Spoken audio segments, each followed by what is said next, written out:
Section 1. The rope snapped on the third knot. She knew it was deliberate. Not because she had time to think it through. She didn't. But because the knot had been tied by a man who tied everything with precision, who folded his letters with military corners and never left a single thing to chance.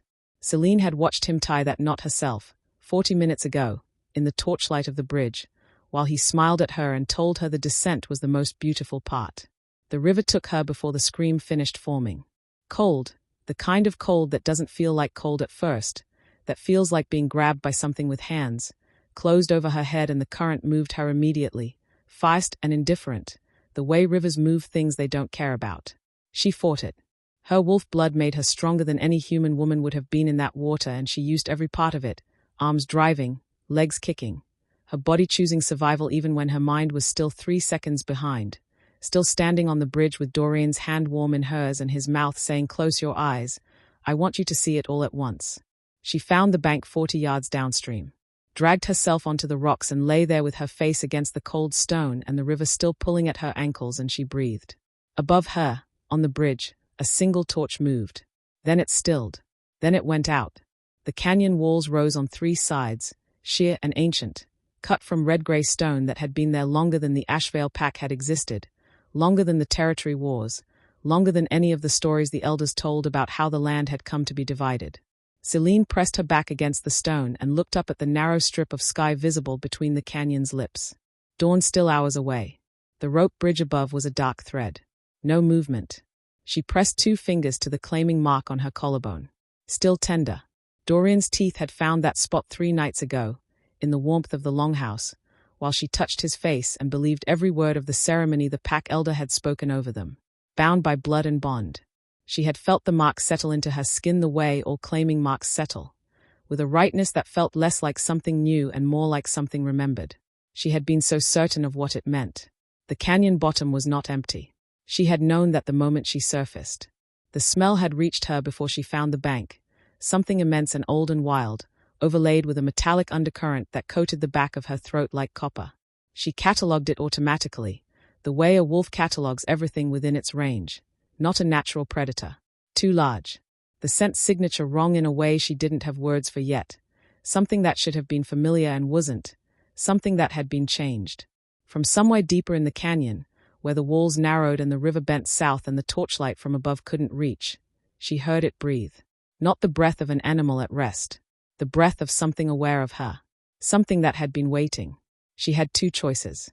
Climb, and the canyon walls were sheer and she was soaked and her hands were still shaking from the current. Or move deeper and find out what kind of thing waited in the dark with that kind of patience. She had never been good at waiting either.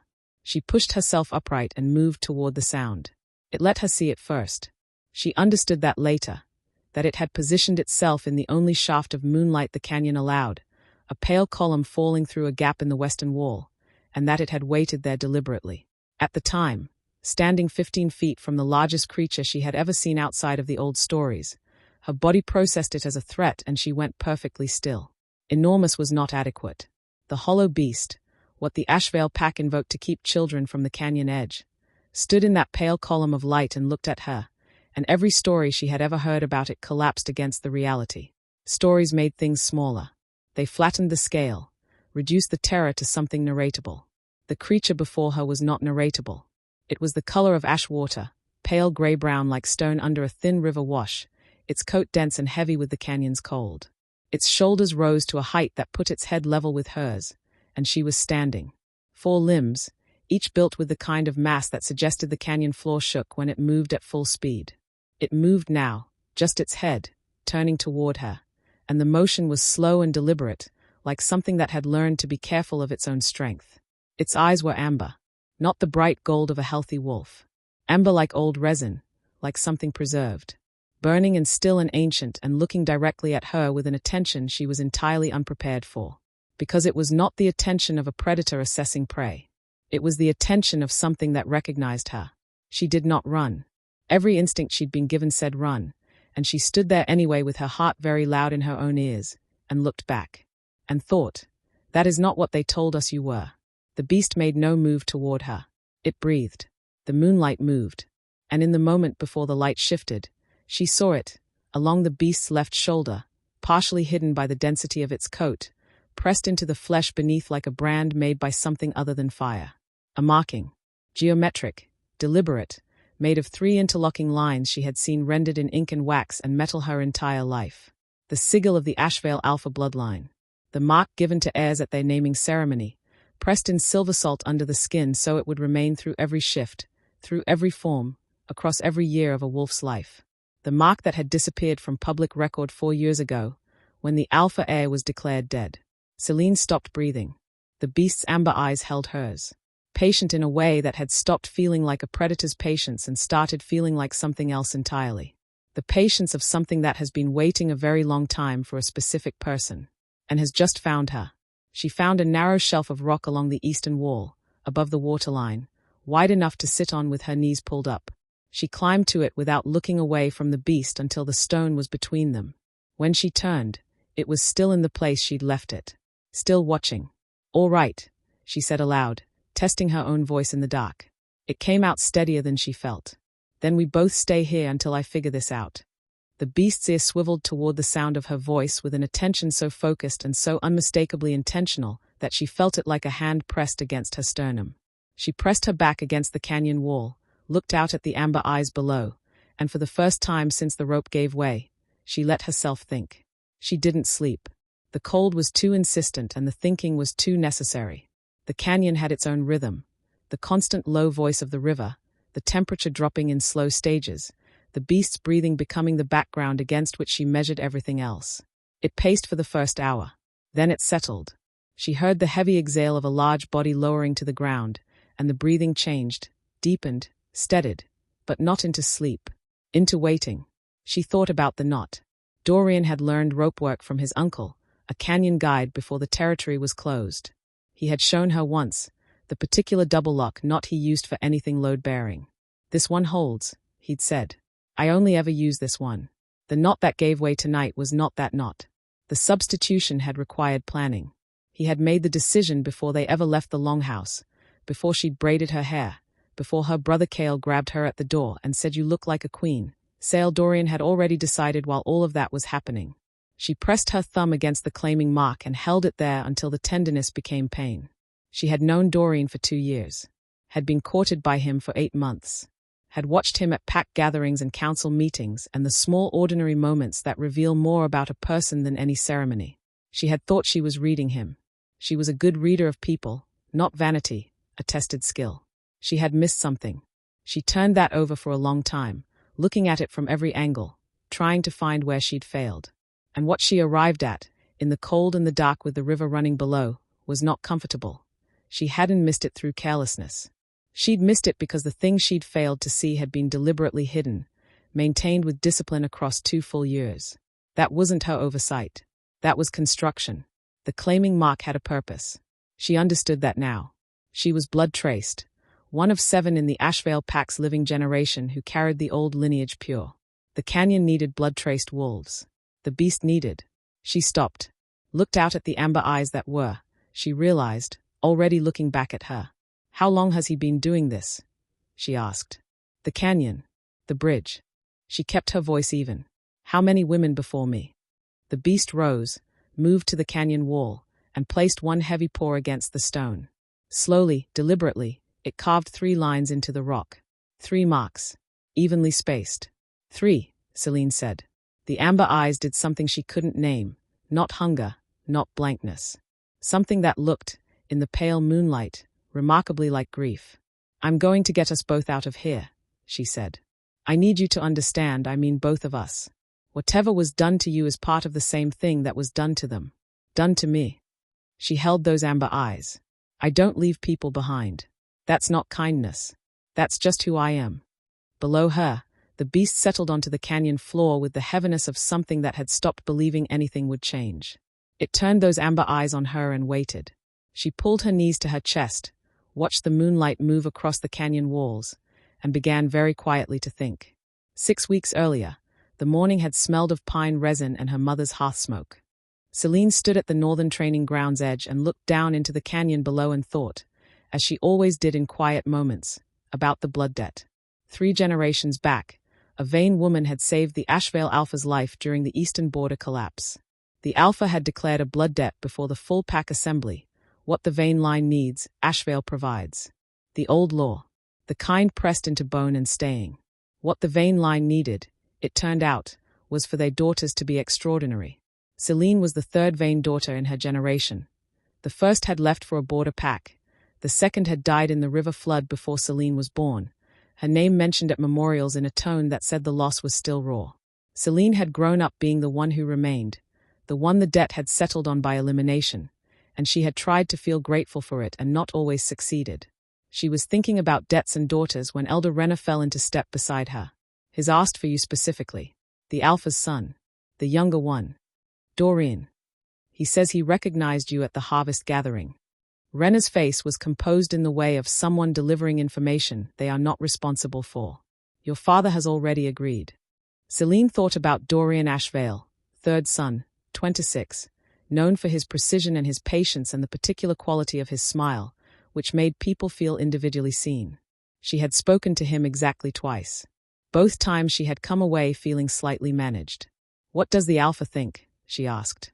The Alpha, Renner said carefully, has other concerns at present. Something in the pause. Selene filed it away.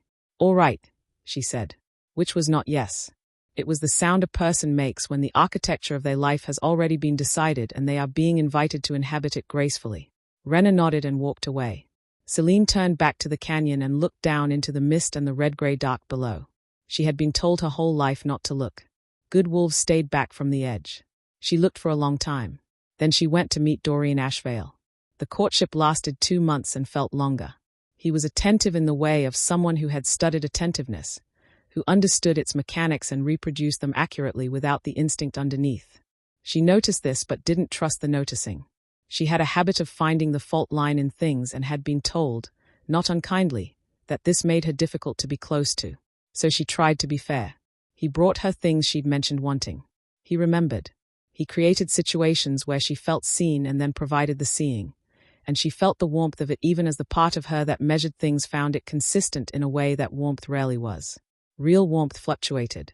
His attention never wavered, not once across 2 months, and she should have found that comforting. She found it architectural. But her father's hope was real, and Cale's pure uncomplicated excitement. Sale, you deserve this. Sale, you'd be pack-bound for life, was the most real thing in all of it. And she walked toward the ceremony with her hands steady and her heart doing something complicated she chose not to examine. The claiming bite settled into her like recognition, her blood answering his mark with a certainty her mind couldn't override. She had touched the mark that morning feeling something she couldn't name. Not joy. The feeling of a door long closed swinging open, and not being certain what's on the other side. He came to her that evening with a torch and a smile and an offer. The old canyon bridge, the best view of the river bend. A private gift. She went with him willingly in the dark, her hand in his, her mark still warm. She had not been afraid until the knot gave way. The last clear image before the river took her, Dorian's face in the torchlight. Watching her fall. Not with horror. Not with grief. With the particular expression of a man completing a task he has been assigned. She didn't come down from the shelf on the first day. She sat with the cold working into her clothing and she talked. Not because she had a plan, but because silence in the canyon felt like a second thing to survive, and because the beast below had not moved in 6 hours, and its amber eyes were open, and whatever inhabited them was listening. She told it everything. The blood debt. Her father's framed copy of it on the longhouse wall. Cale saying you look like a queen. 2 years of watching Dorian and still missing the thing underneath. The way the claiming bite had felt like recognition even as she wondered what she was recognizing. Below her, the beast had stopped pacing. It stood directly beneath her shelf, those amber eyes steady and unblinking in the canyon dark. And then he cut the rope. The beast made no sound. I know you understand me, she said. I've known since the first night. She looked into those amber eyes for a long moment. I see it. Whatever it is, I see it every time you look at me. She let the silence sit. It looks like the same thing I've been carrying for 3 days. It looks like betrayal. The beast's head dropped slightly. Not breaking eye contact. Just dropping. The way a person's head drops when something true finds them in a place they weren't guarding. I'm coming down, she said. I'm afraid. I want to be honest about that. But I don't believe you want to kill me. She swung her legs over the ledge. I don't think you've wanted to hurt anyone. She climbed down slowly. When her boots hit the canyon floor, she faced the beast across 10 feet of cold stone with her pulse loud in her ears, and she did not run. "I don't know what was done to you," she said. Her voice held. "But I am going to find out. And when I do, I am going to end it." She met those amber eyes. "That is not kindness. That is a promise." The beast looked at her for a long time. Then it turned, walked to the far end of the canyon, and lay down facing the wall. Everything about the way it moved said the same thing. Not rest. Not sleep. I have heard promises before. Section 2. She found water on the second day. A thin seep along the northern canyon wall, collecting in a shallow basin worn smooth by years of use. She drank, pressed her wet hands to her face, and stood for a moment with her eyes closed, letting the cold of it anchor her to the present tense. Then she began moving along the walls. She was looking for a way out. That was the first priority, the thing everything else had to wait behind. She ran her palms along every surface, feeling for variation, temperature change, air movement, the hollow resonance that meant something on the other side. The beast watched her from its position at the far end of the canyon floor, not following, not interfering, enduring her presence the way something endures whether it didn't choose but can't prevent. She found the carvings on the third day. They ran along the base of the western wall in continuous lines, carved in a script she recognized as the old territorial notation. The formal system used before the pack wars standardized the written language, deep and deliberate cuts that required both strength and patience to make. She crouched and read. Names first. Dates.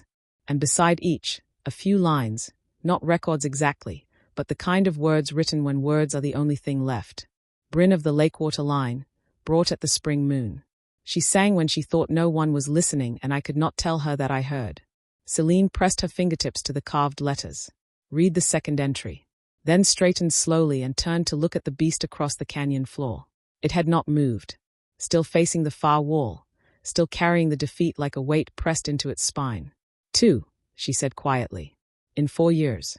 The beast's ear moved. He started this when he needed the alpha title secured. She was piecing it together aloud, the way she had always thought best, speaking the shape until it revealed itself.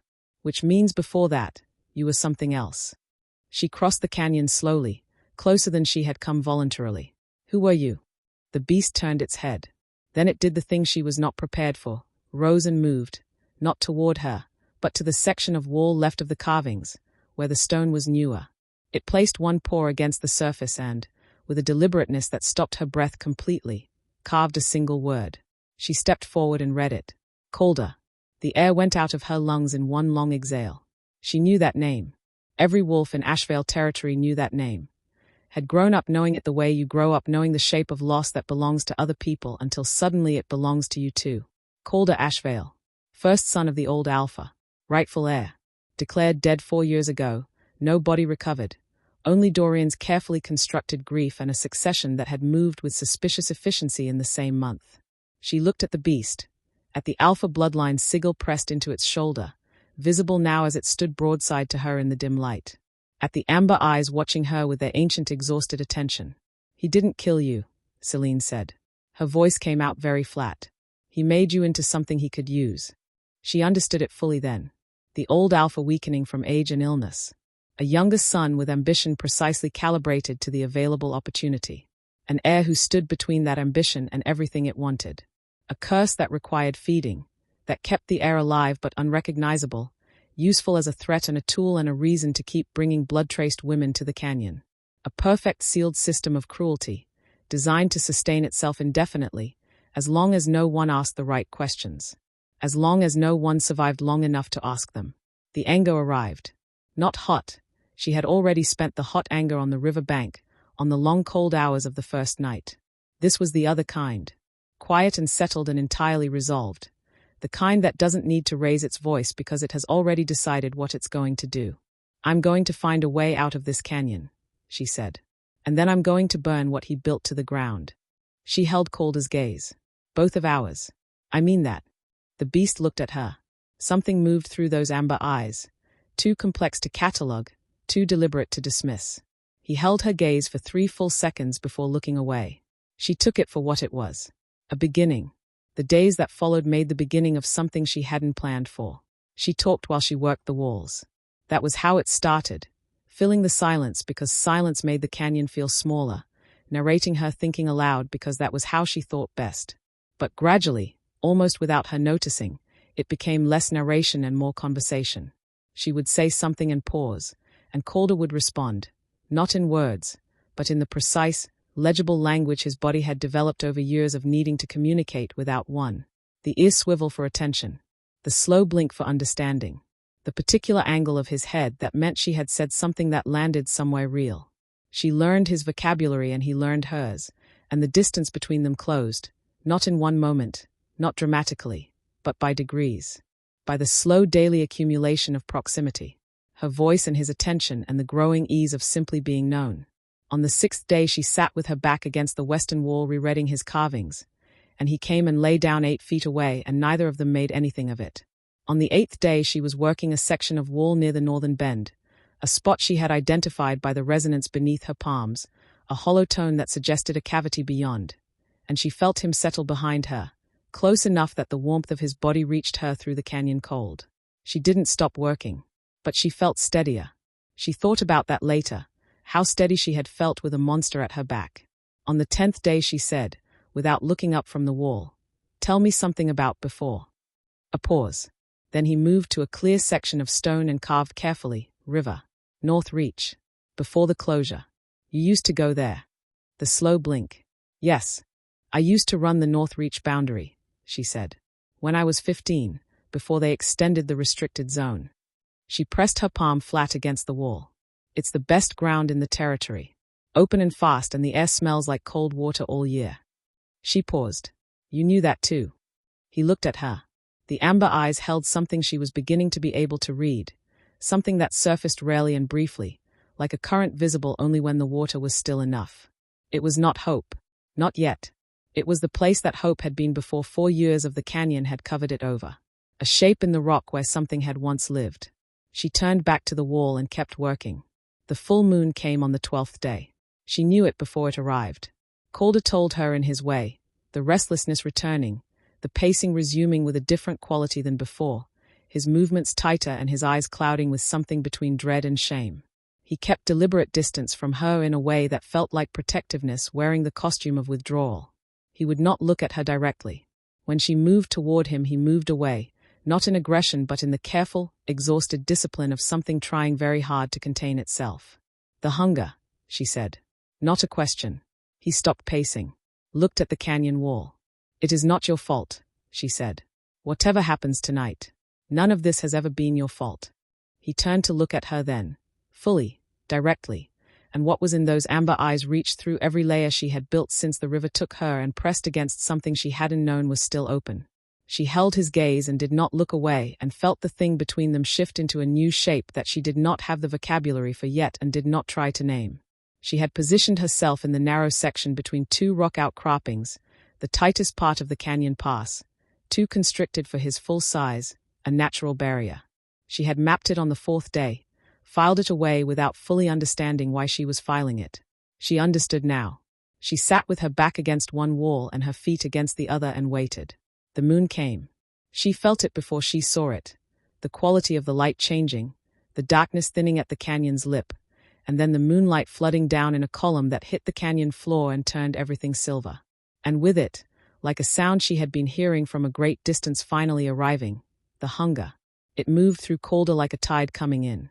She watched it happen, watched the careful control he had built across 12 days stripped away in seconds by something older and stronger than will. He was on his feet before the light fully settled, and his eyes, when they found her, were different. Still amber, but the resin had caught fire. She did not move from her position. He paced the canyon floor, that new, tighter pacing, the one that covered ground with purpose.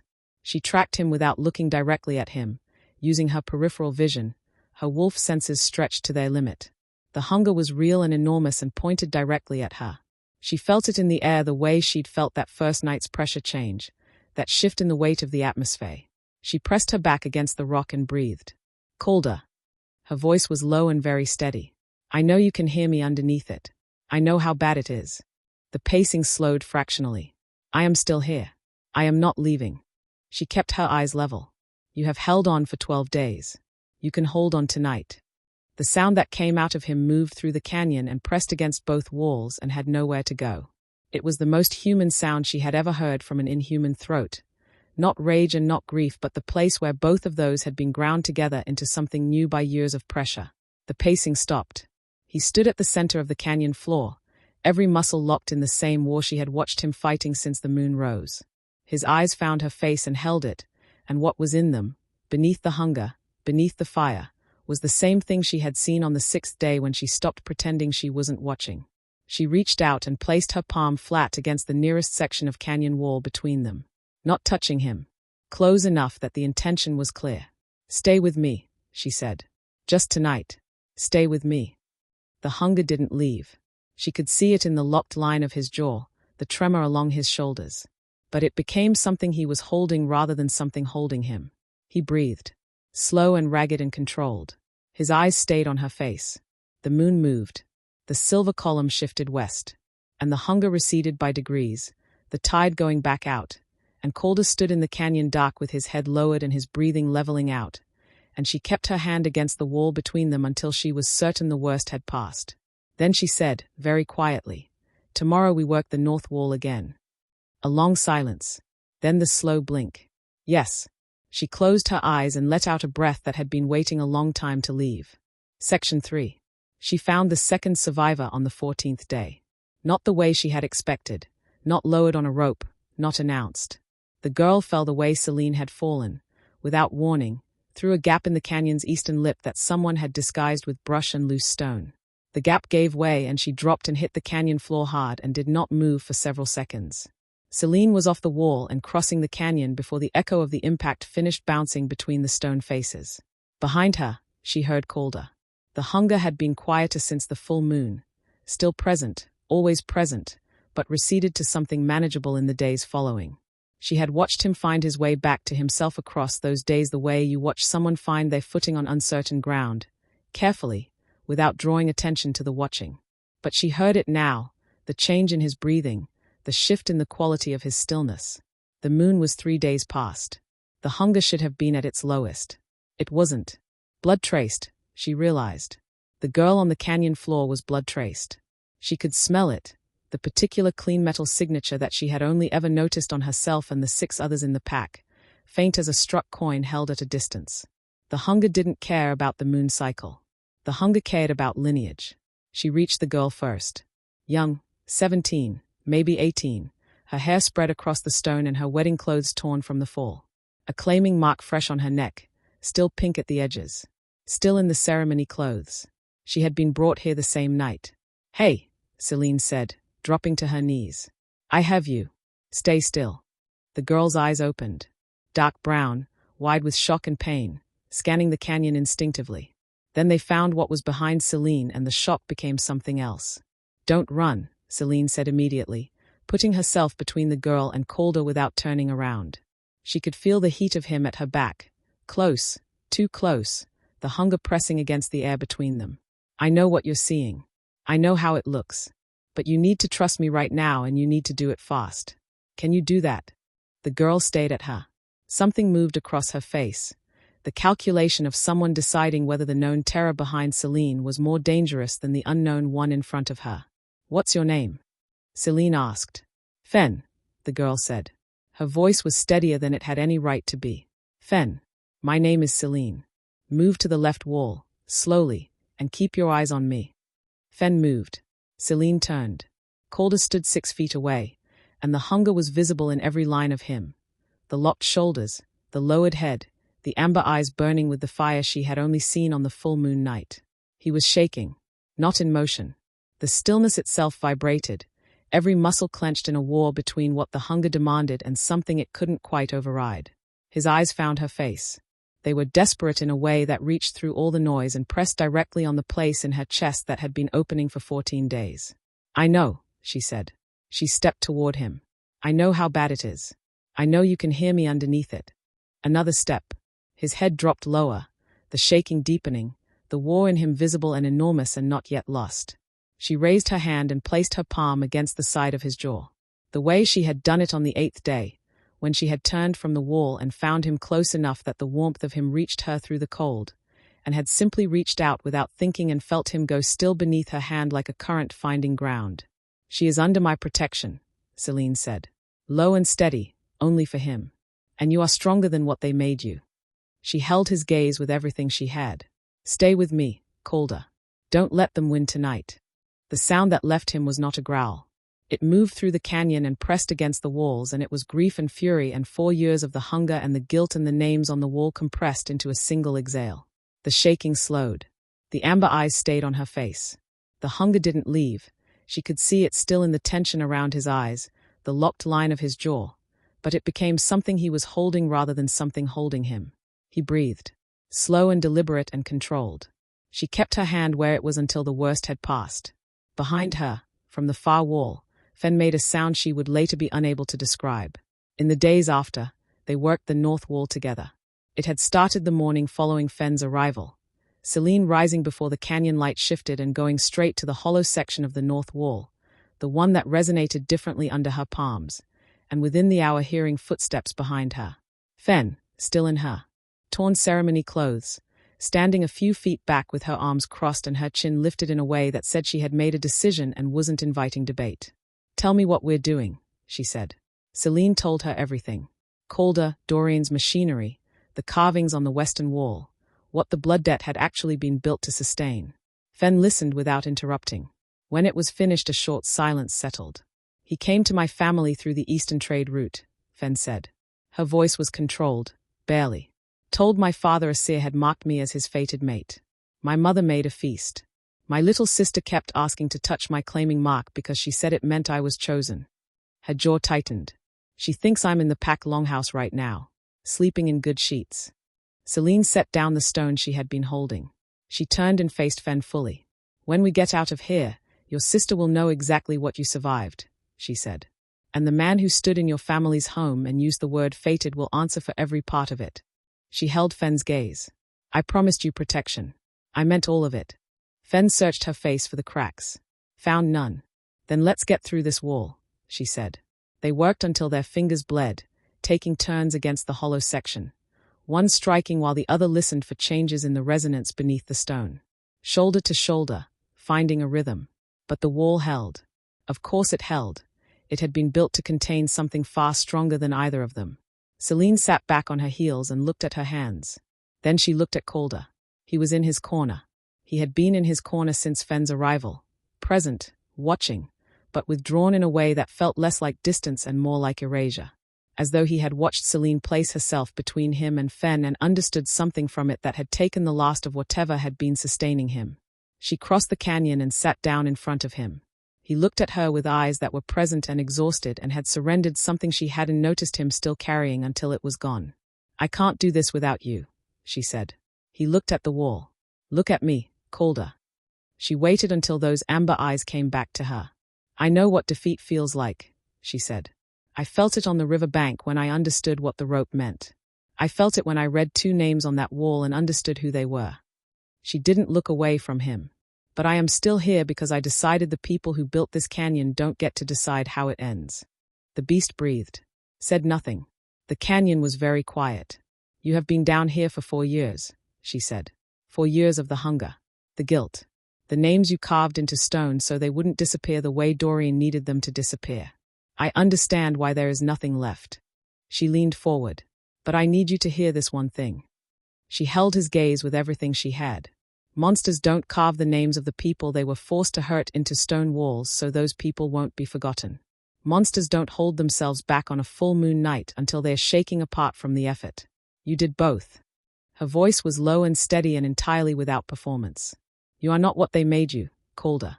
You are a man who has been waiting 4 years for someone to come down here and say that to his face." The canyon was absolutely silent. Something moved through those amber eyes, slow and enormous and entirely new. Not hope yet. Not fully. But the place that hope comes from, cracked open for the first time in 4 years, letting in air. His gaze moved to the north wall, to the hollow section she and Fen had been attacking alone. Then it came back to her. And for the first time since she had walked toward the sound of his breathing in the dark on her first night, something shifted behind those amber eyes. Not the hunger. Not the grief. Something he had chosen. He rose to his feet. Selene stood up beside him. Together, she said. He turned to face the north wall. And for the first time in 4 years, Calder Ashveil moved towards something that was not hunger. Section 4. The wall came down on the third day of trying. Not all at once. It didn't collapse with the dramatic finality she might have imagined in another life. No thunder, no cascade, no single decisive moment. It started as a fracture. A single crack running from the canyon floor to shoulder height, opened by Calder's first full strike against the hollow section, running through the stone like a seam in old fabric, finally giving way under the right pressure applied in the right place. The second strike deepened it. The third sent a section of wall the width of a doorframe grinding inward and crashing to the ground in a cloud of pale dust and cold air that smelled, for the first time in 16 days, like the world above. Selene and Fen pressed flat against the side wall as the debris settled. When the dust thinned enough to see through, Selene looked at Calder. He was breathing hard, his great head lowered, the effort of the strike still visible in the tension along his shoulders and the slow rise and fall of his sides. 4 years of defeat did not leave a body the moment the will returned. She could see the cost of it in every line of him, the way something long compressed struggles to remember how to extend itself. But underneath the effort, visible in the stillness that followed it, was something she had not seen on him before. Not relief. Something smaller and more private than relief. Satisfaction. New and tentative and entirely his. She crossed to him, placed her palm against the side of his jaw the way she had done it on the 8th day, on the full moon night, in every moment when the canyon had needed an anchor point and she had simply become one without deciding to. That, she said quietly, is what they have been trying to bury for 4 years. His amber eyes found hers. The slow blink. She turned to the passage beyond the broken wall. Narrow, cut at a sharp upward angle, the ceiling low enough that Calder would have to compress himself to move through it. Built by human hands, she could see the tool marks in the stone, which meant it connected, eventually, to somewhere human. She stood at its entrance and let her wolf senses do what they were built for, stretching outward through the dark passage, reading the air. Smoke, tallow, pine resin, the particular layered warmth of a working building, many bodies and many fires accumulated into a scent that was as recognizable to a pack wolf as a voice. The longhouse, the pack's main hall. Closer than she had calculated. They were directly beneath the northern wing. She turned back. Stay close, she said to Fen. Don't stop moving regardless of what we find up there. Whatever happens in that longhouse, you stay behind him and you don't look back. She held Fen's gaze.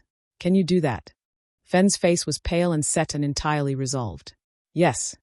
Selene turned to Calder. She placed her palm against the side of his jaw one last time, here in the canyon that had held him for 4 years, among the carvings on the western wall, in the cold and the particular dark that had been his entire world since the night Dorian built the trap that put him here. She felt him press back against her hand. Just slightly. Just enough. The warmth of it settled into her chest and stayed there. Let's go get your name back, she said. The passage wound upward for what felt like half a mile. It tightened and then opened, the air changing as they climbed, losing the canyon's iron and river cold, gaining the smoke and warmth of habitation. Selene led with one hand on the wall and her wolf senses stretched to their limit, reading the sounds above. Fen was a steady presence at her shoulder, her breathing controlled and her footsteps deliberate.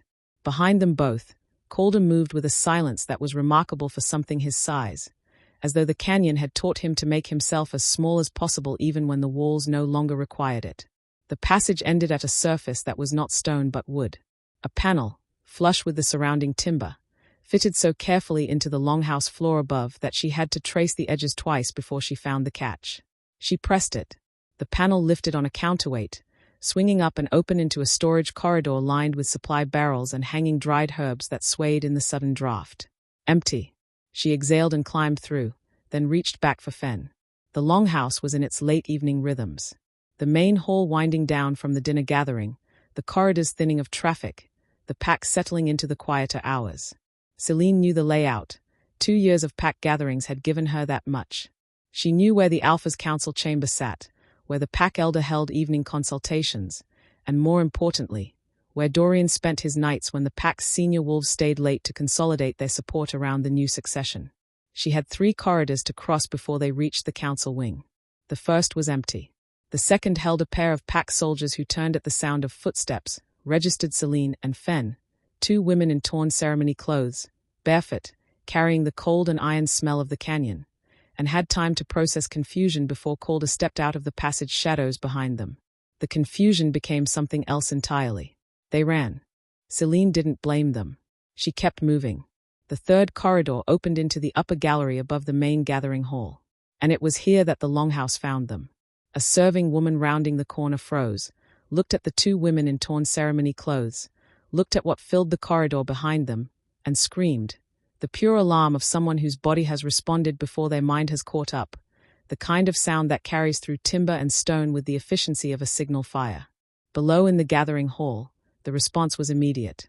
Voices rising, benches scraping, the organized chaos of a guarded space going to alert. Selene looked at Calder. He looked back at her, those amber eyes steady and lit with the new thing, the resolved thing, the thing she had spent 16 days talking back into existence, burning fully now, not to be argued down. She stepped aside. Calder walked to the gallery railing and looked down into the gathering hall below. What happened next, the people present would carry with them for the rest of their lives. They would tell it in different ways. Some would emphasize the size of it, some the silence, some the particular quality of the moment when the thing they had been told was a mindless canyon beast looked down at them with amber eyes that were unmistakably, undeniably the eyes of a man. But all of them would agree on the detail that made the story different from every monster story they had ever heard. He didn't jump from the gallery. He took the stairs. The slow, deliberate descent, each step groaning under his weight, the gallery railing trembling as he passed it. The gathering hall below clearing in a wave as pack wolves scrambled for walls and doorways in any available distance. Selene and Fen followed, taking the stairs behind him, and by the time they reached the hall floor the room was theirs in every sense that mattered. The space held, the attention fixed, the silence of a crowd that has just had its understanding of the world rewritten in real time. 3 soldiers didn't fall back. They came from the sides with the long-handled spears used for canyon patrol, trained wolves, following instinct and order, doing exactly what they had been prepared to do. Calder swept 2 of them aside with a movement that was almost gentle, sending them sliding across the timber floor without injury. The third held his ground, spear leveled, and Selene said, "He won't hurt you if you stand down." Something in her voice, the certainty of it, the complete absence of performance, made the soldier's spear lower 1 inch. Then another. Then fully. The hall was theirs. Doreen was in the council chamber. Of course he was. He would have heard the commotion and moved toward authority rather than away from it. That was who he was. She understood now with a clarity that felt like finally seeing the room's true dimensions after navigating it in the dark for 2 years. A man who had always moved toward the thing that made him feel most secured, which was the seat at the head of the table and the room arranged around him. She had mistaken that gravity for confidence once. She didn't make the same mistake twice. He was standing at the chamber's head when they came through the door. And beside him stood the woman Selene had met at the claiming ceremony 3 weeks ago, Elder Renner, who had delivered the courtship announcement on the training ground path, who had told her the Alpha has other concerns at present in a tone that had withheld everything important. Renner, who had looked at Selene at the ceremony with warm, careful eyes and said welcome to the bloodline, child, and meant something else entirely. She was a composed woman. Selene had always found something faintly unsettling about that composure, the kind that didn't come from calm but from the absolute certainty that every situation was already under control. It had read as wisdom once. That certainty did not survive the moment Calder came through the council chamber door. Dorian moved first, 2 involuntary steps backward, his heel catching the table's edge. His face did what faces do when the story they have been telling themselves meets something that refuses to fit inside it. He had built his entire position on the assumption that the canyon held, that the beast stayed below, that the women sent down never came back up. He had not planned for Selene. "This is not possible," Renner said. Her voice was composed. She was looking at Selene, not at Calder, which told Selene everything about where the real architecture of this had always lived. "You should be dead," Renner said. "I know," Selene said. She walked forward until she stood at the center of the council chamber floor, and Calder came to stand beside her, and she felt the warmth of him at her shoulder. Steady, present, the way she had felt it through the canyon wall on the 8th day, the way she had felt it every day since. "You built a very good trap," she said. "You just didn't build it for someone who was paying attention." Renner's eyes moved to Calder. Something moved through them, not guilt. Guilt required the admission that something had been wrong. What crossed her face was calculation. the rapid reassessment of a position that had irrevocably shifted. It was necessary, Rena said. The curse required feeding, or it would have consumed the entire bloodline. I was protecting. You were protecting Dorian's claim, Selene said. The words came out very flat and very clear, the way words come out when anger has been sitting with them long enough to burn away everything unnecessary. You cursed a man who trusted you. You fed women to him. Women with families, with sisters who still believe they are sleeping in good sheets. You told yourself it was necessary so you wouldn't have to use the word that actually fits. She didn't raise her voice. She didn't need to. The council chamber was very quiet. Rena looked at her with those calculating eyes and said nothing. Selene turned to Calder. He was looking at Rena with 4 years of the canyon in his face. The hunger and the guilt and the names carved into stone and the cold and all of it. Everything she had watched him carry since the night she had walked toward his breathing in the dark. He was looking at the person who had designed all of it. His jaw was locked and his amber eyes were burning with something that had moved beyond grief into a territory that had no name she knew. Selene reached up and placed her hand against his jaw. He didn't look away from Rena, but she felt him breathe. You are not a monster, she said. Only for him. You never were. And it ends tonight. Section 5. She pressed her palm flat against the Alpha bloodline sigil on Calder's shoulder. She hadn't planned it. That was the honest truth. There was no strategy in it, no calculation, no moment of understanding that preceded the gesture. Her hand simply moved there the way it had moved to his jaw on the 8th day, the way it had moved to the canyon wall between them on the full moon night. As though her body had understood something her mind was still arriving at. The sigil was raised beneath her palm. Not like a scar, deeper than a scar, pressed into the flesh and the tissue below it with the particular density of old magic, the kind that had been layered over years rather than cast once. She had felt brands before, the pack's boundary markers burned into timber, the hot iron signatures on the supply records. This felt nothing like those. This felt like something alive. Like a coal that had never been allowed to go out. She held her hand there and felt it pulse. Once. Twice. A slow, deep rhythm, like a second heartbeat running slightly out of time with the one she could feel through his jaw where her other hand still rested. Calder went rigid. Not in the way of the hunger. She knew that rigidity, had learned its particular quality on the full moon nights, the locked and vibrating stillness of something fighting itself. This was different. This moved through him from the inside out, a full-body shudder that started at the point beneath her palm and traveled outward in waves, as though something that had been compressed into a wrong shape for 4 years was being reminded, slowly and at great cost, of the shape it had been before. She did not move her hand. Fen, standing in the doorway, made a sound she would later be unable to describe. Dorian had backed himself against the far wall and slid down it, which Selene registered only peripherally. Rena stood very still and watched her work come undone with the face of someone watching an architecture they spent years building simply cease to be. The shuddering deepened. The amber eyes, which had been fixed on Rena, closed. Stay with me, Selene said. Low and steady, the same words she had used on the full moon nights, the ones that had become, across 16 days in the canyon, less instruction and more the particular sound of a specific person's presence. I am here. This is real. You are not alone in this. The sigil beneath her palm flared. She felt it the way you feel a coal flare when the air reaches it, a brief, sharp heat that pressed against her hand and then began, very slowly, to diminish. Not extinguishing. Releasing. The distinction mattered and she understood it without knowing how she understood it.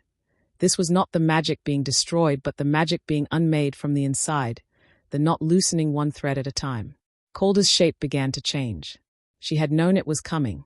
Had known since the moment she read the sigil and understood what it was, since the night she had sat on the canyon shelf and assembled the pieces into a picture she could see the full shape of. She had known and she was still not prepared. The change was not the clean shift of a wolf moving between forms, the fluid motion she had watched pack wolves execute her entire life. It was labor. It was 4 years of a wrong shape releasing its hold on a body that had forgotten its own dimensions, and it moved through him in stages. A compression and then an expansion and then a settling that repeated and each time resolved a little further toward something she had not yet seen. She kept her hand against the sigil through all of it. It required no effort on her part. That was the strangest thing. She had expected to have to hold on, to push back against something, to fight. But there was nothing to fight. It was not her magic unmade it. It was his. 4 years of Calder Ashveil holding on to himself in a canyon in the dark, carving names into stone walls so people wouldn't be forgotten, pulling himself back from the hunger on full moon nights when there was no reason left to pull back, enduring the weight of what had been done to him without letting it become him. That was what unmade it. She was only the anchor point. The place the unmaking had some way to arrive. The heat beneath her palm faded to warmth. The shuddering slowed. Stopped. In the silence that followed, Selene became aware of several things in sequence. The quality of the air in the council chamber, which had changed in a way she couldn't name precisely but felt in her lungs. The sound of Fenn's breathing from the doorway, which had gone very quiet. The complete stillness of the figure standing beside her, which was a different stillness from any she had felt in the 16 days prior. Not the stillness of the canyon, not the watchful waiting of the beast. Something newer and more fragile. She looked up. He was tall. Taller than Dorian and taller than most of the pack soldiers she had seen in the gathering hall. Broad across the shoulders with the build of someone who had trained for war and leadership before 4 years of the canyon had redirected all of that into something else. His hair was dark and close-cropped, his jaw sharp, his hands. She looked at his hands first, the ones that had carved names into stone walls and broken through a rock face 3 days ago with the force of a man choosing, were a man's hands. Scarred at the knuckles, roughened by years of canyon stone, but a man's. His eyes were amber. The same amber she had been reading for 16 days in the dark, old resin, burning and still and ancient. But in a man's face now, and looking down at her with an expression that was too full and too complicated for the space of a single moment to hold. She looked up at him and he looked down at her and neither of them spoke.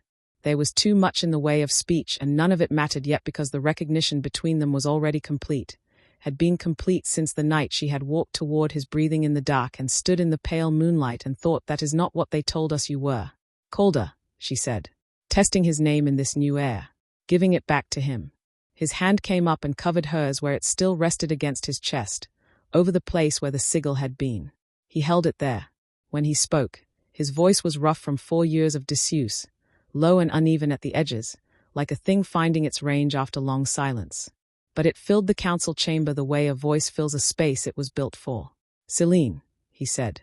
Behind them, from the doorway, Fenn exhaled a sound that was mostly relief and mostly disbelief and entirely human. From the far wall, Dorian made no sound at all. It was Renna who moved first. Not toward the door. She was too composed for the undignified calculation of a failed exit. She moved toward the council table, toward the sealed document box that held the pack's legal records, and Selene understood what she was reaching for in the same instant that Calder's hand tightened over hers. She didn't need to say anything. The 2 pack soldiers who had followed them from the gathering hall, the ones who had lowered their spears in the hall, who had served this pack their entire careers and seen something tonight that had rewritten everything they thought they understood about the last 4 years, stepped forward from the chamber doorway without being asked. They had served a pack once. They recognized its alpha now.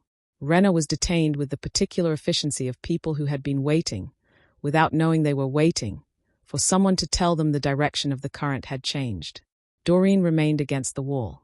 He looked at his mother being detained, looked at Calder standing in the council chamber alive and present and entirely undeniable, looked at the assembled soldiers and the 2 women in torn ceremony clothes and the complete absence of anyone in the room who was going to help him, and he slid the rest of the way down the wall and put his face in his hands. Selene looked at him for a long moment. She thought about the courtship, the 2 months of attentiveness, the things he had remembered, the particular quality of his smile. She thought about her father's framed blood debt and her brother's uncomplicated excitement, and the way she had walked toward the ceremony with her hands steady and her heart doing something complicated she had chosen not to examine. She thought about Cale's voice at the door. "You look like a queen, Sale." She felt nothing for Doreen now. Not even the anger. The anger had been spent usefully over 16 days, turned into motion, into the north wall, into every decision she had made in the canyon that had brought her to this moment. There was nothing left of him worth directing it toward. He was the mechanism of a larger cruelty, not its architect, and he had the particular hollowness of mechanisms when the thing driving them is removed. She turned back to Calder. He was still looking at her. He had not stopped looking at her. In the torchlight of the council chamber he was different from the canyon, visible in a way she was still adjusting to, the amber eyes and the dark hair and the 4 years written on him not as damage but as depth. He looked like a man who had carried something very heavy for a very long time and had only just been allowed to set it down, and did not yet fully trust that he was allowed. She understood that feeling. She had been carrying things for a long time too. "Your pack," she said. Something moved across his face. Not a smile yet. His face had not remembered the shape of smiling, but the place a smile comes from, the precursor to it, the territory. "Our pack," he said. The words settled into the chamber and into her chest and stayed there. The pack assembly convened within the hour. They came quickly, senior wolves still pulling on outer layers, arriving to find Calder Ashveil standing at the head of the council chamber, amber-eyed and present and entirely undeniable. Whatever version of the night's events they had gathered from the chaos in the gathering hall dissolved the moment they saw him. They were wolves in that room who had known him before the canyon, who had trained with him, hunted with him, followed him on the border patrols of his father's later years. They knew the set of his shoulders. They knew the particular quality of his stillness. They knew the eyes. He told them everything. His voice found its steadiness as he spoke, rough at the edges still but carrying. The voice of someone who had been silent for 4 years and was now saying every word that had accumulated in that silence, releasing them one by one into the record. The curse, the canyon, the mechanism Doreen and Renna had built and maintained.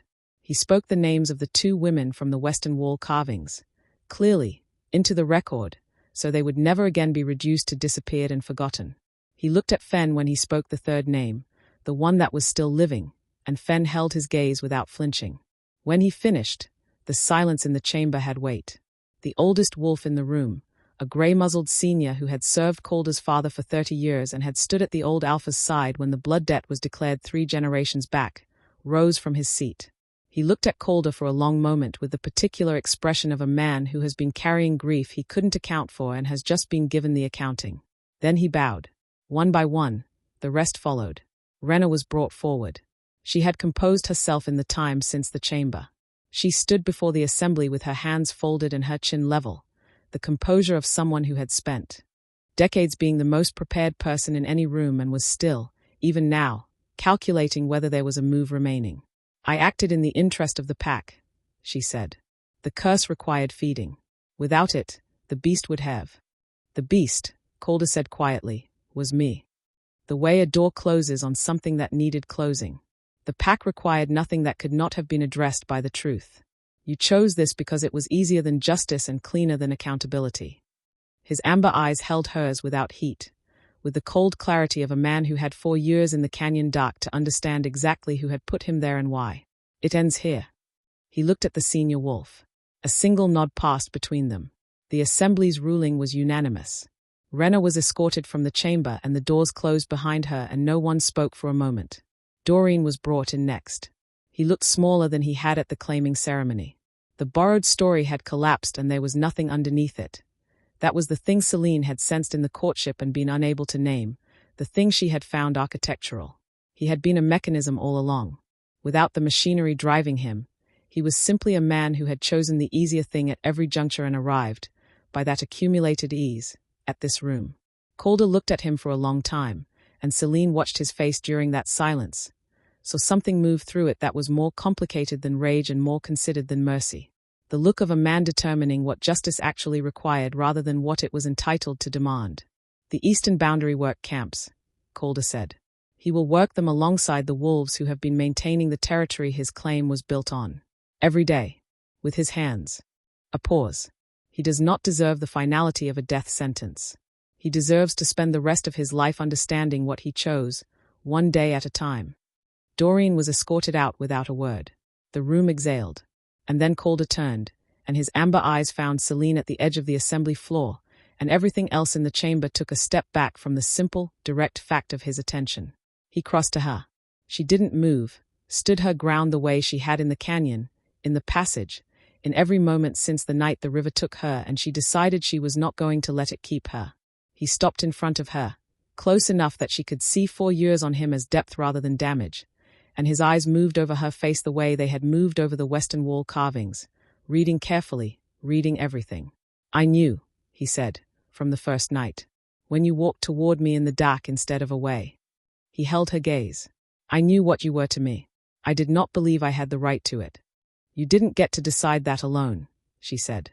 The smile that crossed his face then was the first one in 4 years, full and unguarded and entirely new, the smile of something returning to a shape it had almost forgotten, and it undid her completely, all the careful structure she had been maintaining since the river bank, all the deliberate steadiness, simply giving way at once.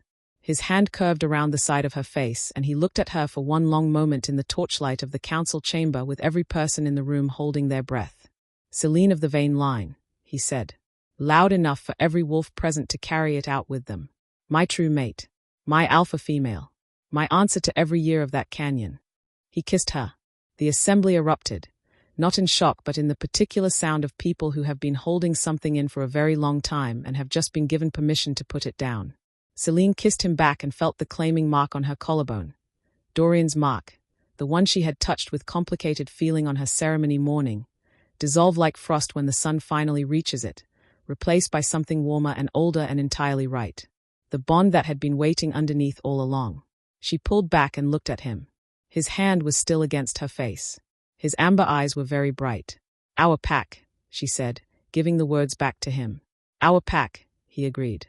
Section 6. Fen found her in the corridor an hour later. The council chamber had filled with senior wolves, and the slow, necessary machinery of a pack correcting its course had begun its turning. Territory records to be verified, succession documents to be drawn, the eastern boundary camps to be notified, the Alpha's formal reinstatement to be entered into the pack's living record in the old script that made things permanent. Calder was at the center of all of it, amber-eyed and steady, taking back in an hour what had been taken from him across 4 years. And Selene had stepped out because the room had needed her presence less than it needed his, and because she needed 1 minute of corridor air and her own thoughts. She heard Fen's footsteps before she turned. Fen was standing in the passage with her arms wrapped around herself and her ceremony clothes still torn and her chin lifted in that particular way she had. The way Selene had come to recognize across 16 days as the way Fen looked when something large was moving through her and she was refusing to let it knock her over. Her eyes were bright and wet and her jaw was set, and she looked, in that moment, like someone who had survived something enormous and had not yet decided what to do with the surviving. "Selene," she said. Selene turned fully to face her. "Thank you." Fen stopped. Tried again. "For standing between me and—" She stopped a second time, something moving across her face, the particular struggle of someone trying to find the right container for a feeling that is larger than the available language. "You didn't know me. You had no reason to." "I had every reason," Selene said simply.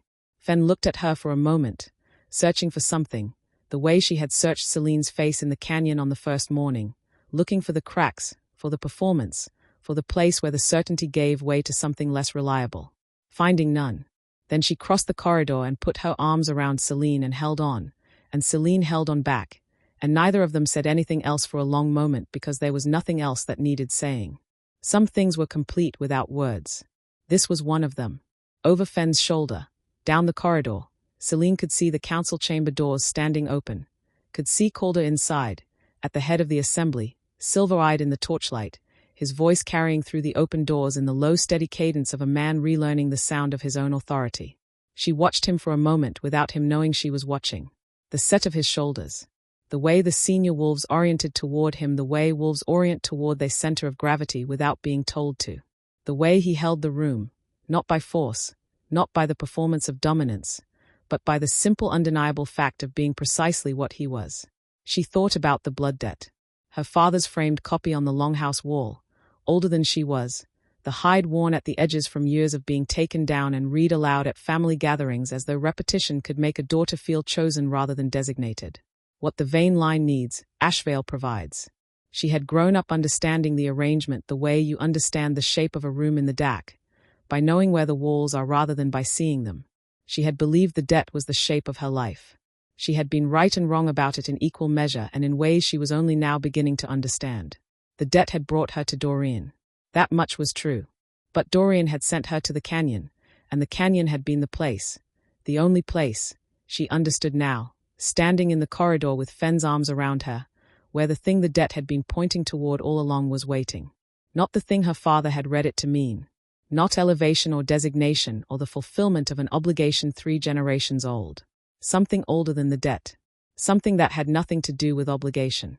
She pressed her face briefly against Fen's hair and then straightened, and Fen straightened too, and they stood in the corridor and looked at each other with the particular clear-eyed steadiness of two people who have been through something together that most people will never believe. "What will you do now?" Selene asked. Fen was quiet for a moment. "Go home first," she said. "See my sister." Something shifted in her expression.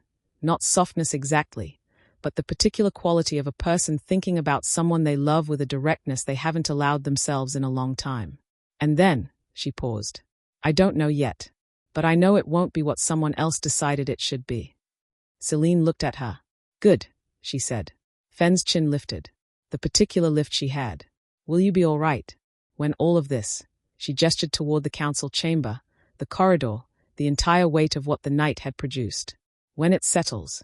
Selene considered the question honestly, which was the only way she knew how to consider anything. She thought about the claiming mark that had dissolved, and the thing that had replaced it. The bond she had felt settle into her collarbone in the council chamber, warm and old and entirely without the complicated uncertainty of the first one. She thought about Calder's hand against her face and the first smile in 4 years, and our pack said in a voice rough from disuse that had nonetheless filled the room with the completeness of something finally being spoken aloud. "Yes," she said. "I think I will." She went back to the canyon before the night was over. Not because she needed to. The passage was still open, the panel in the storage corridor still unlatched, the route down still navigable. She went because something in her needed to close the distance between the place she had been and the place she was now, needed to stand in the canyon one more time with her feet on the floor and look at the western wall and let the 16 days sit in her body as the real and completed thing they were rather than the emergency she had been moving too fast to fully inhabit. The canyon was quiet. The river ran its low continuous note and the walls were red-gray in the last of the moonlight and the air smelled of stone and cold water and the faint residue of iron that she understood now was not the beast's scent but the magic's. The curse's particular signature, already beginning to thin now that the thing sustaining it was gone. She walked to the western wall, crouched down and pressed her fingertips to the carvings the way she had on the third day. The 2 names, the dates, the words carved beside each in the old territorial script by a man who had no other way to refuse the erasure Dorian needed them to accept. She read them again in the moonlight. Read them slowly, giving each word the time it had been owed since the night it was carved. She sang when she thought no one was listening and I could not tell her that I heard. She stayed there for a long time. She was still there when she heard footsteps on the passage stones behind her, the particular weight and rhythm she had learned before she learned anything else in the canyon, the one she had used to measure the hours on her first night, the one that had become, somewhere across 16 days, as recognizable to her as her own heartbeat. Calder came through the passage opening and stood at the canyon floor's edge, and looked at her across the space, and said nothing. She didn't turn. But she felt the shift in the air that meant he was present the way she had felt it on the first night. The pressure change, the weight of attention. "I needed to come back," she said. Not explaining. Just saying it. "I know," he said. His voice was steadier than it had been in the council chamber, the roughness still there at the edges, but the range of it fuller now, as though the hour of speaking had begun to return it to itself. He crossed the canyon floor and crouched down beside her, and looked at the names on the wall. A silence settled between them that was nothing like the silences of the early days. Not the watchful waiting of a predator and prey gradually becoming something else. Not the careful calibrated quiet of 2 people learning a new language for speaking to each other. This was the silence of 2 people who have run out of the need to be careful. "I used to talk to them," he said. "Before you came. Not aloud. There was no point in aloud. But I would sit here and read what I had written and try to explain myself to them. Why it kept happening. Why I couldn't stop it." He paused. "I never found a satisfying explanation." "There isn't one," Selene said. "What was done to you had no satisfying explanation. That was the point of it. A system without a satisfying explanation is a system people stop looking at." He was quiet for a moment. Then, "You kept looking." "I'm difficult to distract," she said. Something in his breathing changed, a slight shift, the precursor to something. She glanced at him and found the corner of his mouth had moved. Not the full smile from the council chamber, something smaller and more private. The kind of expression that doesn't know it's happening. She looked back at the wall. "They deserve to be remembered properly," she said. "Not just the names. The whole account, what was done, by whom, under what claim of necessity. It should be in the pack record. Not the internal record. The formal one." "It will be," Calder said. "I will write it myself." She nodded, pressed her fingertips once more to the stone, then straightened and turned and found him already standing, already close, the amber eyes reading her face in the canyon moonlight the way they had read her from the den floor on the first night, with an attention that had never, not once in 16 days, felt like assessment. It had always felt like recognition. She had simply not had the language for what was being recognized until now. "The passage is awkward for someone your size," she said. "Considerably," he said. "You came anyway." "You were here," he said. Simply, as though that completed the logic without requiring elaboration. She looked at him for a long moment in the thin moonlight of the canyon, this man who had spent 4 years in the dark holding on to himself with no reason left to hold on, who had carved names into stone walls and pulled back from the hunger on full moon nights and looked at her from a distance she crossed without fully understanding why, and she felt the bond on her collarbone pulse once, warm and certain and entirely without the complicated uncertainty of the first one. She reached up and placed her palm against his jaw. Not the way she had done it in the canyon days, the steadying gesture, the anchor point, something different now, something that knew what it was. He turned his face slightly into her hand. Just slightly. Just enough. "The pack is going to need a great deal of work," she said. "Yes," he said. "The territory records alone will take months. At least. The eastern boundary agreements will need to be renegotiated. Rena had her hands in all of them." "I know. And someone is going to have to go to Fenn's family and tell them what actually happened to their daughter, and that is going to be one of the hardest conversations anyone has in the next year." "I'll go myself," he said. She looked at him. "So will I." The almost smile again, more certain this time, finding its shape. "Our pack," he said. "Our pack," she said. She took her hand from his jaw and he caught it before it fell, lacing his fingers through hers. And they stood in the canyon where everything had started, with the river running its low note and the moonlight thinning toward dawn and the names on the western wall keeping their quiet watch, and neither of them moved to go back up yet. There was no rush.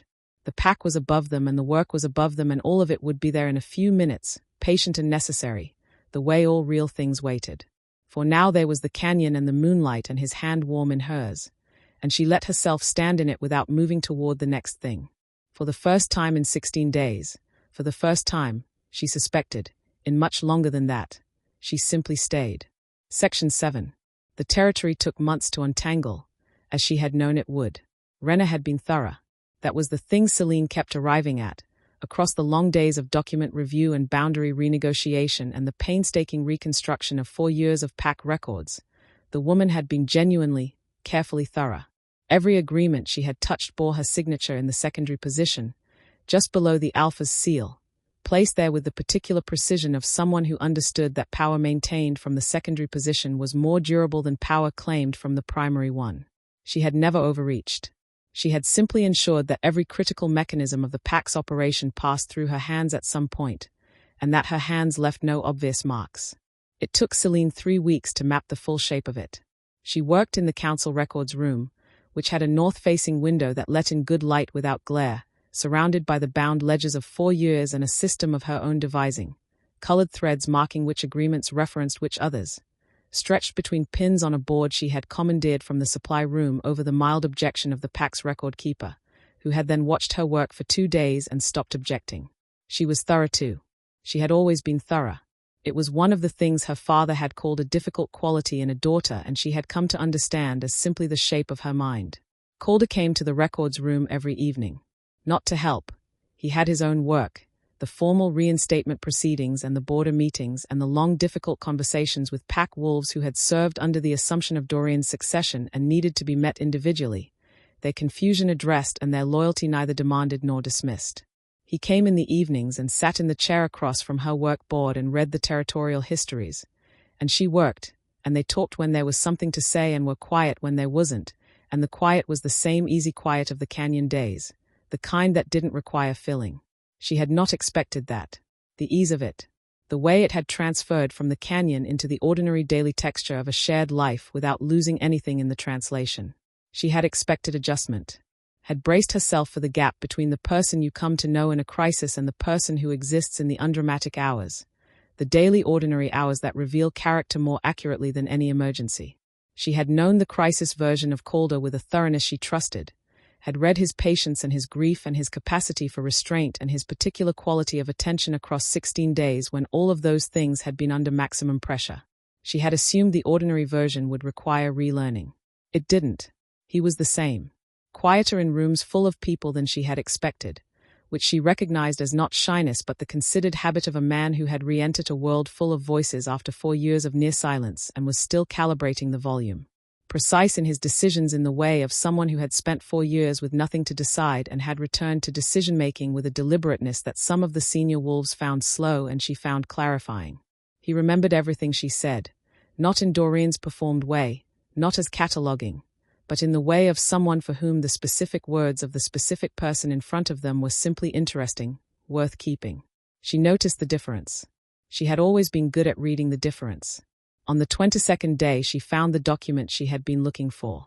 It was filed in the secondary ledger for the PAC's internal agreements, under a heading that translated roughly as blood right obligations, a category Renner had created in the first year of Doreen's alpha claim, before the succession was formalized, when the machinery was still being assembled. The document was 2 pages.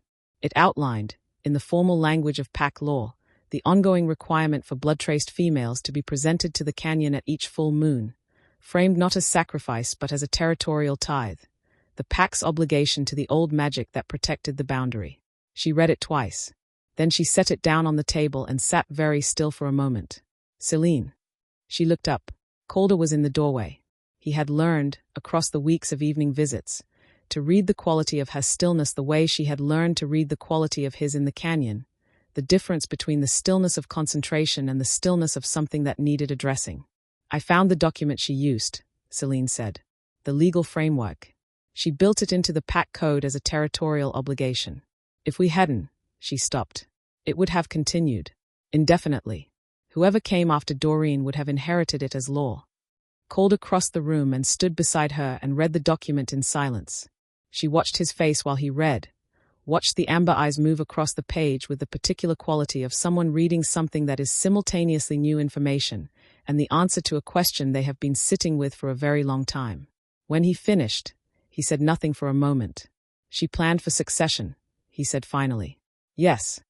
She was building something she intended to outlast herself. Yes.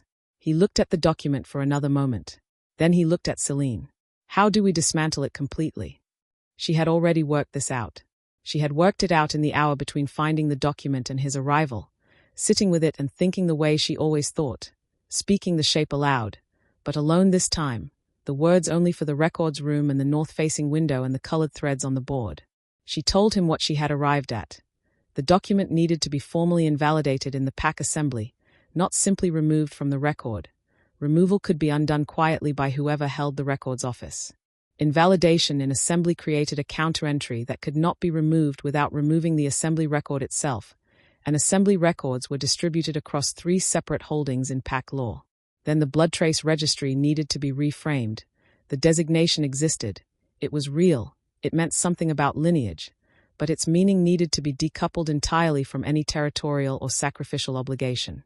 That required a new assembly ruling.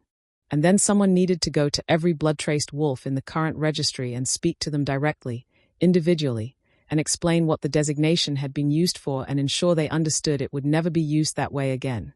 Calder listened to all of it without interrupting. When she finished, he said, "The assembly meetings, one for the invalidation, one for the registry reframing. Preferably in the same week. Separation gives time for opposition to organize. And the individual visits. We go together," she said. "All 7 of them. In person." He nodded once. "When can you be ready?" "I've been ready," she said. The corner of his mouth moved. She had come to know that movement well across the weeks. The small precursor, the almost smile that appeared in moments when something she said landed precisely where he hadn't expected. She had come to find it, without making a decision to find it, one of her favorite things. "The blood trace registry," he said. "You're in it." "I'm aware," she said. "You've been working to dismantle the mechanism that brought you here." "The mechanism that brought me here," she said, "also brought me here." She held his gaze. "I'm capable of holding both of those things at once."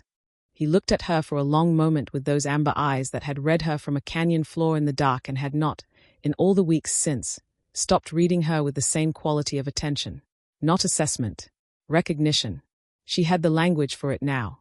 She had had it since the night in the council chamber when the bond settled into her collarbone, and she understood what the recognition had been pointing toward all along. "I know," he said. "I am aware that you are capable of holding a great deal at once. Is that a complaint?" "It is the opposite of a complaint." She looked back at her work board, at the colored threads and the pinned documents and the shape of Rena's foyer architecture laid out in the language Selene had built to make it visible. She had been good at this her entire life, finding the fault lines, tracing the structure, understanding the room in the dark by knowing where the walls were. She had been told it made her difficult. She was beginning to understand that it made her exactly right for this. The visit to Fenn's family took place on a grey morning 3 weeks after the assembly rulings were entered into the formal record. They travelled with a small escort, 2 soldiers and Elder Corys, the oldest wolf on the reinstated council, who had the kind of face that communicated gravity without requiring words. Selene had asked him to come not for the gravity but because he had known Fenn's father before the blood debt obligations had been redirected under Rena's reframing, and she thought the presence of that continuity might matter. The village was half a day's travel from the Pack's central grounds, set along the river's southern branch where the territory opened into farmland and the longhouses were lower and broader than the ones closer to the canyon. Fenn's family home was at the village's northern edge, a well-kept building with a winter garden along the eastern wall and smoke coming from 2 chimneys. Fenn was already there. She had traveled separately, 3 days prior, which Selene had expected, had known the moment Fenn said go home first. See my sister that she would need those days to arrive at the conversation in her own way before anyone else arrived to shape it. She was standing at the garden gate when their escort came up the path, and she looked different from the canyon, not less, but differently contained. The same core quality of her but with the particular solidity of someone who has returned to the people who made them and found the ground still there. Beside her was a younger girl, maybe 14, with the same jaw and the same chin lift, holding Fenn's hand with both of hers and looking at the approaching escort with wide dark eyes. Selene dismounted and walked ahead of the group to the gate. "This is Myra," Fenn said. "My sister." Myra looked at Selene with the direct, uncalculating assessment of someone young enough to not yet have learned that directness was considered impolite. Then she looked at Calder, who had come to stand beside Selene, and her eyes widened slightly. Not in fear, Selene noted, but in the particular widening of someone recalibrating the scale of something. "Fenn said you helped her," Myra said. Not to Calder. To Selene. "Your sister helped herself," Selene said.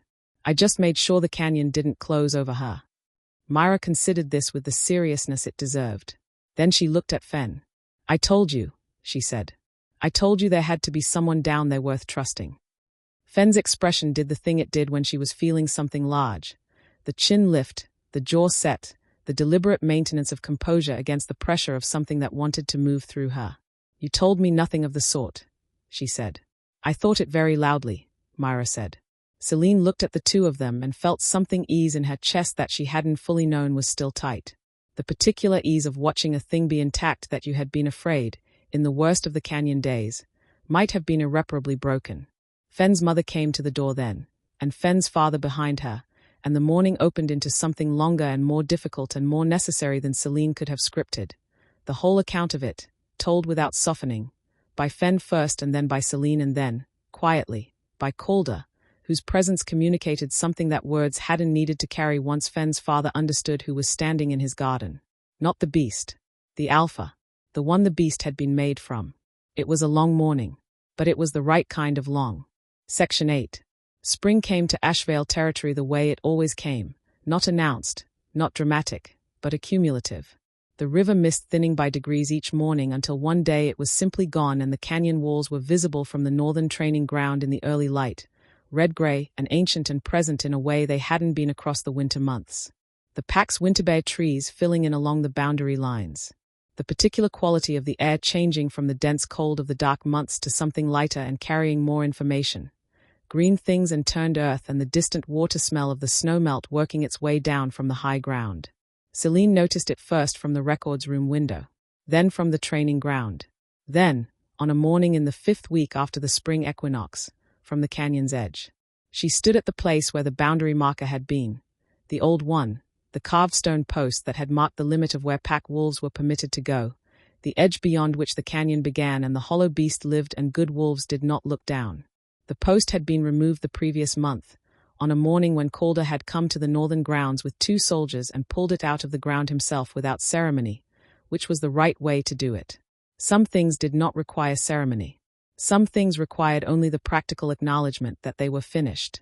She looked down into the canyon. The river ran far below, silver in the morning light. The walls were the same red-gray stone she had memoized across 16 days. Every variation, every jut and hollow, every place the resonance changed under her palms. She knew this canyon the way she knew the shape of rooms she had lived in long enough to navigate in the dark. The knowledge sat in her body, specific and permanent. She heard his footsteps before she heard anything else, the way she always heard his footsteps first, the particular weight and rhythm of them, as familiar now as the river's note had been in the canyon dark. Calder came to stand beside her. He looked down into the canyon for a long moment without speaking. In the spring morning light he looked different from the council chamber and different again from the records room evenings, and the same in the way that mattered. The amber eyes and the set of his shoulders and the quality of his stillness, the one that had never been the stillness of absence but always the stillness of attention directed inward at something being carefully considered. "I haven't been back," he said, "since the night we came up." "I know," she said. "I've been thinking about whether I needed to." She waited. "I think I don't," he said. "I think the canyon is just a canyon now." She looked at him. "Is it?" He considered this honestly, which was the only way she had ever seen him consider anything. "It's where I spent 4 years," he said. "It will always be that. But it's not," he paused, finding the right shape for it. "It's not where I live anymore." She looked back down at the river. "The western wall carvings should be preserved," she said. "Not covered over. Marked and documented and accessible to anyone who wants to read them." "Already arranged," he said. "Corey's is overseeing it. And the passage sealed from the longhouse end. Done last week. And the canyon itself will be open to the pack in the summer," he said. "Gradually. With proper guides who know the river's behavior. It's good canyon, the north reach you mentioned, the fast ground. Wolves should be able to run it." She had mentioned the north reach once. Months ago, in the canyon dark, pressed against the hollow section of the north wall, talking without thinking about the boundary runs of her adolescence and the particular quality of the air down there, cold water all year. She had mentioned it once and he had not forgotten, the way he did not forget specific things said by specific people he was paying attention to, and had apparently been carrying it since and doing something with it. She turned to look at him. "You've been planning this." "I've been thinking about it," he said. Which, for him, was the same thing. She looked at the corner of his mouth, where the almost smile was already forming before the full one arrived. It arrived a moment later, the full one, the one that had come back to his face across the months like something returning to a landscape after a long winter, appearing more easily now and more often but still retaining the quality of something that knew what it had cost to be absent and did not take its own presence for granted. She felt the bond on her collarbone pulse in the warm spring air, easy and certain, the rhythm she had come to know as well as her own heartbeat across the months, present always, but strongest in moments like this, quiet moments, the ordinary ones. The ones she had not known to expect would be where she felt it most clearly. "The blood trace visits," she said. "We have 2 remaining." "I know. Next week. And the eastern boundary renegotiation is scheduled for the month after." "I haven't forgotten." "And Fenn's written to ask about a formal position on the council. Observer status initially, which I think is the right instinct, yes." He looked at her with the amber eyes that had read her from a canyon floor and had not stopped. "Are you making a list of tasks to ensure we have reasons to continue working in proximity, or are you simply thinking aloud?" She held his gaze. "I never needed reasons," she said. "I'm simply thorough." "I know," he said. "It's one of my favorite things about you." She had told him, once, in the records room on an evening in the 2nd month, about her father calling it a difficult quality in a daughter. She had said it as a passing observation, not a wound. It wasn't a wound anymore, hadn't been for some time, and he had listened with the quality of attention that meant he was doing something with what she said, and had not responded immediately. He had waited 3 days and then said, without preamble, in the middle of a conversation about something else entirely, "Your father was reading the wrong thing. He saw difficulty. What you have is precision. They look the same from a certain distance if you're not paying close enough attention." and then had continued the conversation they had been having, without waiting for her response, as though the thing had simply needed saying and did not require an occasion. She had thought about that for a long time afterward. She thought about it now, standing at the canyon edge in the spring morning with his shoulder warm beside hers and the river running silver far below and the pack's ordinary daily sounds drifting up from the grounds behind them, and she understood something she had been arriving at for months. She had been prepared her entire life for a destiny someone else had designed, shaped and readied for a purpose that had turned out to serve someone else's needs. And she had walked into it with her hands steady and her eyes open and her heart doing something complicated she had chosen not to examine, because that was what the architecture required. But the thing she was standing in now had no architect. Or rather, it had two, neither of whom had planned it, both of whom had built it in the dark out of the only materials available, honesty and proximity and the accumulated weight of 16 days of being seen clearly by someone who was not looking for anything except the truth of what was in front of them. That was not destiny. It was not a debt or a prophecy or a design. It was simply what happened when two people paid close enough attention. She turned to find him already looking at her. "The canyon," she said. "When you open it in the summer, I want to run the North Reach first." "I know," he said. "With you." Something moved across his face. Not the almost smile, not the full smile, but the thing underneath both of them. The thing she had first seen on the 6th day when she sat beside him on the canyon floor and read his carvings and did not pretend she wasn't watching. The place where everything real in him lived, unguarded in the moments he had stopped expecting to need to guard it. "I was counting on it," he said. She reached up and placed her palm against his jaw. His hand came up and covered hers, the way it had in the council chamber on the night the curse broke, the way it had in the canyon on the last night before they came up, the way it had in every quiet moment since when one of them had needed an anchor point and the other had simply become one. She looked at him in the spring morning light with the canyon below them and the pack's sounds drifting up behind them and the bond warm on her collarbone, easy and certain and entirely right. "I want to tell you something," she said. He waited. He was very good at waiting, had always been, even in the canyon days when waiting had been the whole of his existence, but differently now. Not the exhausted waiting of something that has given up expecting anything. The particular quality of someone who is waiting because what is coming toward them is worth the wait. "I walked into the canyon because I had nowhere else to go," she said. "That first night. I moved toward your breathing because standing still felt like surrender and I have never been good at surrender." She held his gaze. "But I stayed. I came down from the ledge. I talked to you. I learned your language.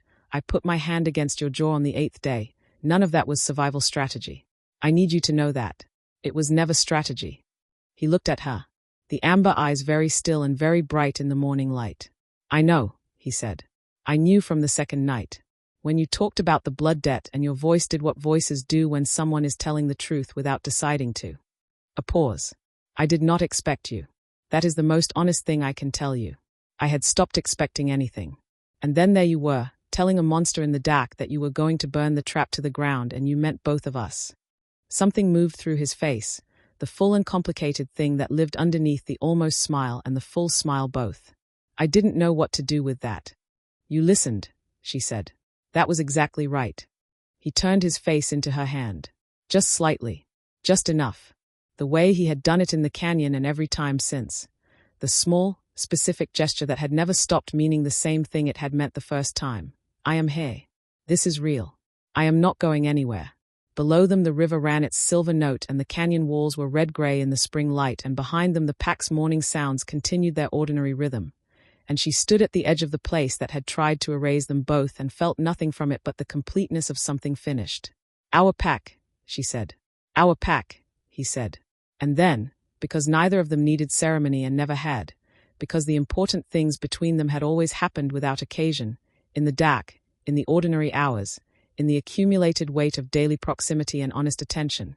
He kissed her at the canyon's edge in the spring morning while the river ran below and the bond settled warm and certain into her collarbone, and she kissed him back, and it was not a conclusion. It was, she understood, exactly what she had told Fen it would be from the beginning. A beginning. The prophecy Selene's father had framed on the longhouse wall had read. "The vein blood shall discharge its debt in full, and what is discharged shall change the shape of the territory forever." He had read it as obligation. She had grown up reading it as obligation. Standing at the canyon edge in the spring light with Calder's hand warm over hers, She understood what it had actually been. Not a debt discharged. A direction. A pointing toward. The old language's way of saying, there is something waiting for you at the end of the road you are on, and you will not recognize it until you are standing in it, and it will be worth every step of the road to get there. She had been right about the territory changing. She just hadn't known it would begin with her.